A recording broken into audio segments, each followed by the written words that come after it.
IPS Mahesh Shetty ತಿಮರೋಡಿಯವರು ಹೊರಗೆ ಬಂದಿದ್ದಾರೆ, ಗಮನಿಸ್ತಿದ್ದೀರಿ.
ರಾಜ್ಯ ಸರ್ಕಾರ ಕಾರಣ ಆಗ್ತದೆ, ಇಡೀ ಬಿಜೆಪಿ ಅವರು ಕಾರಣ ಆಗ್ತಾರೆ ಸರ್. ಅಷ್ಟೇ ತರ ಸೌಜನ್ಯಕ್ಕೆ ನ್ಯಾಯ ಸಿಗಬೇಕು.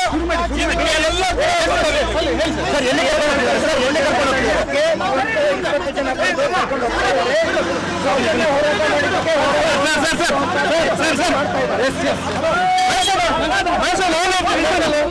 ಸೌಜನ್ಯಕ್ಕೆ ನ್ಯಾಯ ಸಿಗಬೇಕು.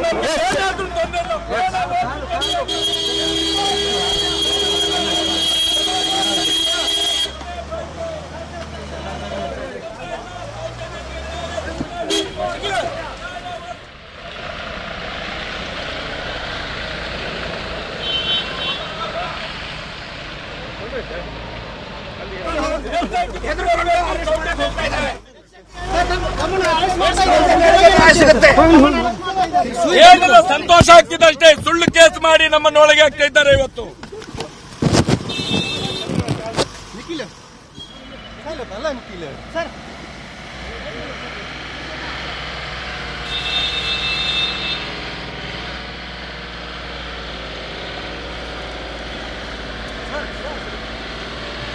ಸಿಗ್ಲೇಬೇಕು. ನಮ್ಮ ಮೇಲೆ ಯಾವುದೇ ರೀತಿಯ ಕೇಸ್ ಆಗಲಿ, ಆದ್ರೆ ನಮ್ಮ ಪ್ರಾಣವನ್ನು ಉಳಿಸಬೇಕು ಈ ರಾಜ್ಯ ಸರ್ಕಾರ.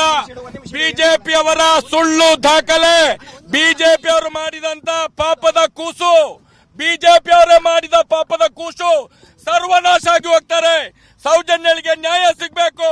ನಾನು ಇವತ್ತು ಸ್ಟೇಷನ್ಗೆ ಹೋಗ್ತೇನೆ, ಪೊಲೀಸ್ನವರಿಗೆ ಸರಿಯಾದ ಒಂದು ಹೇಳಿಕೆಯನ್ನು ಕೊಡ್ತೇನೆ, ನ್ಯಾಯ ಖಂಡಿತ ಸಿಗ್ತದೆ.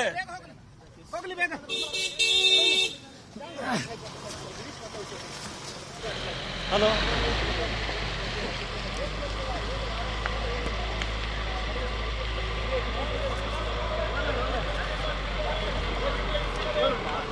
ಹೋಗ್ಲಿ ಬೇಗ, ಹೋಗ್ಲಿ ಬೇಗ. ನಿನ್ನೆ ಇನ್ನೊಂದು ನಮ್ಮನ್ನು ವಾರಂಟ್ ಇಲ್ಲವೇ ಕರ್ಕೊಂಡು ಹೋಗ್ತಾ ಇದ್ದಾರೆ. ನಿಖಿಲ್ ಎದುರು ಬಲ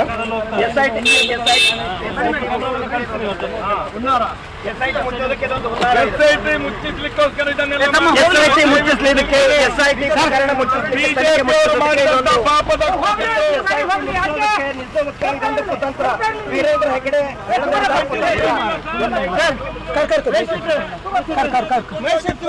ನಮ್ಮನ್ನು ಕೊಲೆ ಮಾಡಿ ಬಿಸಾಡಬಹುದು.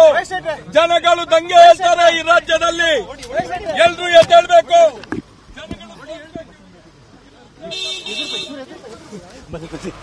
ಹೀರ್ಕೊಳ್ಳಿ ನೀನು ರೆಕಾರ್ಡ್ ಮಾಡಿ ಓಡಿವರೆಗೂ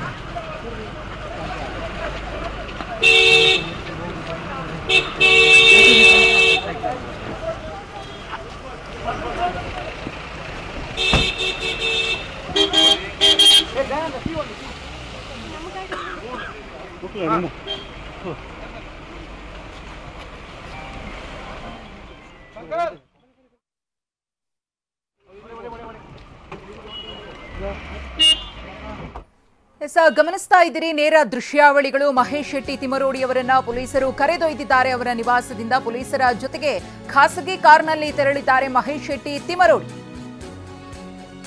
ಖಾಸಗಿ ಕಾರ್ನಲ್ಲೇ ನಾನು ಬ್ರಹ್ಮಾವರ ಪೊಲೀಸ್ ಸ್ಟೇಷನ್ಗೆ ಬರ್ತೇನೆ ಅಂತ ಹೇಳಿ ಮಹೇಶ್ ಶೆಟ್ಟಿ ತಿಮರೋಡಿ ಮನವಿಯನ್ನ ಮಾಡಿಕೊಂಡಿದ್ರು. ಅಂತೆಯೇ ಅವರ ಖಾಸಗಿ ಕಾರ್ನಲ್ಲೇ ಪೊಲೀಸರು ಕರೆದೊಯ್ದಿದ್ದಾರೆ ಸ್ಟೇಷನ್ಗೆ. ಅಲ್ಲಿ ನಾನು ಪೊಲೀಸರಿಗೆ ಹೇಳಿಕೆಯನ್ನ ಕೊಡ್ತೇನೆ, ಅವರ ಪ್ರಶ್ನೆಗಳಿಗೆ ಉತ್ತರವನ್ನ ಕೊಡ್ತೀನಿ, ನನಗೆ ನ್ಯಾಯ ಸಿಗುವಂತಹ ನಂಬಿಕೆ ಇದೆ ಅಂತ ಹೇಳಿ ಹೋಗ್ಬೇಕಿದ್ರೂ ಕೂಡ ಸಾಕಷ್ಟು ವಿಚಾರಗಳ ಬಗ್ಗೆ ಮಹೇಶ್ ಶೆಟ್ಟಿ ತಿಮರೋಡಿ ಅವರು ಮಾತನಾಡ್ತಾ ತಮ್ಮ ಆಕ್ರೋಶವನ್ನು ವ್ಯಕ್ತಪಡಿಸಿದ್ರು.